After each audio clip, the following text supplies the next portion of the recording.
Number 1. Dater. Dater پوروړی بینه تلفظ کیږي. زه د زیاتو ملګرو پوروړی ما.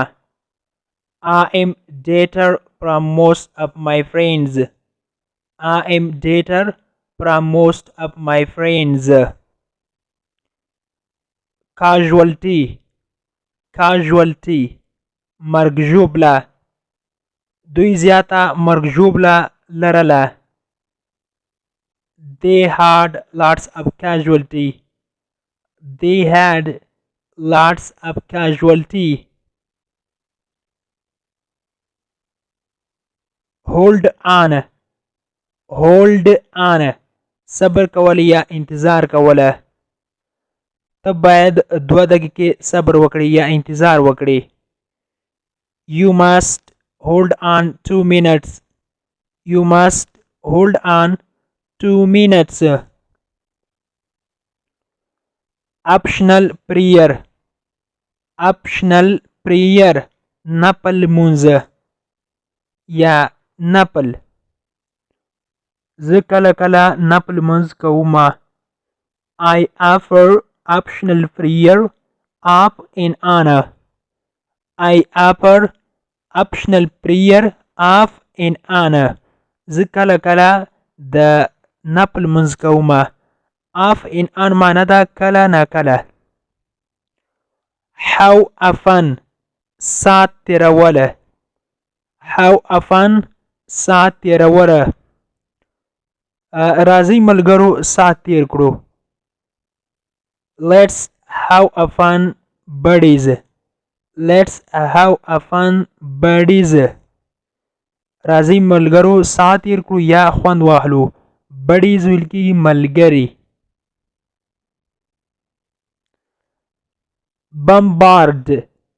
Bombard بمبار کوله.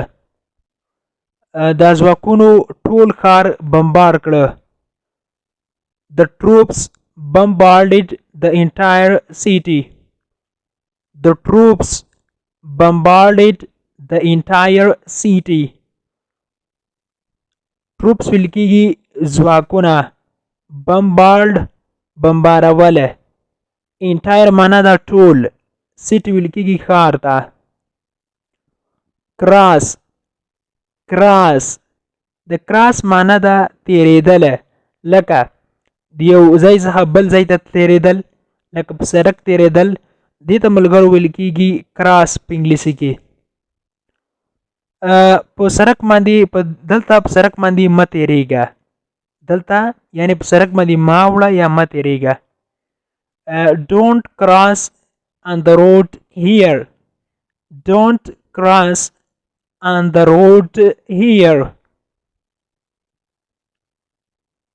Civilians. Civilians عوام. دا بم 5 عوام ووژله. The bomb killed 5 civilians. The bomb killed 5 civilians. دغه چاودنې یا دغه بم 5 عوام ووژله. Dowry. Dowry ولوره. تاسو څومره ولور غواړئ؟ How much dowry do you want? How much dowry do you want? Investor. Investor پانګ اچونکی یا پانګوال. ستا د خوښې پانګ اچونکی څوک ده؟ Who is your favorite investor? Who is your favorite investor?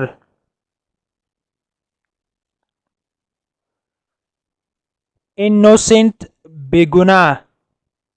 Innocent بېګناه. هغه یو بېګناه هلک ده. He is an innocent boy. He is an innocent boy. impatient impatient بے صبره څوک چې صبر نه کوي حوصله نه لري یا بې حوصلې وي هغې ته په انګلیسي کې وایي impatient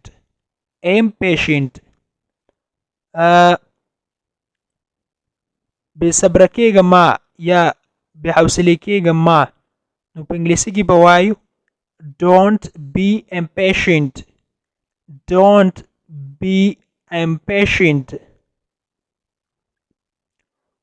doomsday doomsday د قیامت ورځ یا د آخرت ورځ یا وروستۍ ورځ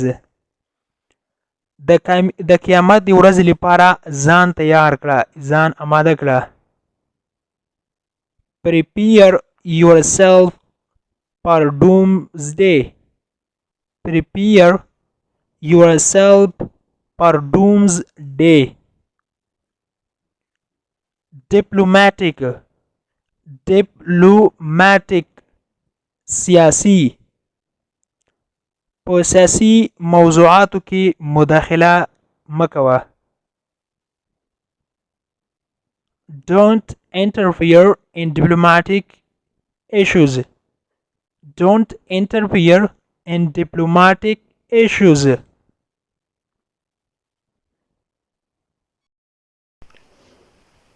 د انګلیش ټو پښتو لرنینګ کورس ګرانو زده کوونکو د نن ورځې کلاس تر دې ځای پورې و هیله ده چې یو څه مو ورڅخه زده کړي وي که غواړئ چې انګلیسي ژبه په سیمپل ساده پښتو ژبه کې زده کړئ نو مهرباني وکړئ زموږ انګلیش ټو پښتو لرنینګ چینل در سره سبسکرایب کړئ او ترڅنګ یې د بیل آیکن ووهئ او بیا په آل کلیک وکړئ دې سره به زموږ هر نوی کلاس چې موږ یې روزانه اپلوډ کوو تاسو ته په خپل ټایم در ورسیږي او که چیرته کومه غوښتنه نیوکه یا پیشنهاد لرئ نو مهرباني وکړئ موږ ته یې په کمنټ باکس کې پرېږدئ